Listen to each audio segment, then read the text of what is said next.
নমস্কার। আজ শুভ মহা অষ্টমী। আশা করছি সকলে খুব ভালো আছেন মায়ের কৃপায়। আমরাও ভালো আছি। ছোটোবেলায় এই দিনটা খুব আনন্দে কাটতো। ছোটোবেলায় তো অনেকে ভাত খেতে চায় না, আমরাও ভাত খেতাম না। আজকের দিনে আমাদের বাড়িতে লুচি হতো, আর শ্বশুরবাড়িতেও তাই, নিরামিষ হয়। খুব আনন্দ হতো ছোটোবেলায়। এটা বেহালা বসুরতলা হরিসভা আছে, হরিসভার পুজো এটা। এখানে এত সুন্দর পুজো হয় নিয়ম করে, খুব সুন্দরভাবে অষ্টমীর অঞ্জলি দেওয়া হলো। এবারে যেহেতু সকাল 8টা থেকে অষ্টমীর অঞ্জলি চলছে, ভিড় হয়নি খুব একটা। আর এখানে ভিড় হয় না সেইভাবে, আমরা খুব সুন্দরভাবে পুজো দিই। এটা সন্ধি পুজো চলছে। সন্ধি পুজোয় এই যে মায়ের 108টা কমল দেওয়া হয়ে গেছে।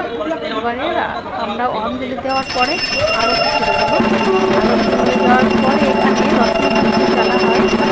এখানে 108টা মাটির প্রদীপ জ্বালা হয় না, এখানে রত্নপুজো জ্বালানো হয়। প্রত্যেকটা মানুষ সুবিধা পায়, একটা করে জ্বালান, দুটো করে জ্বালানোর জন্য সুবিধা পায়। কেউ যে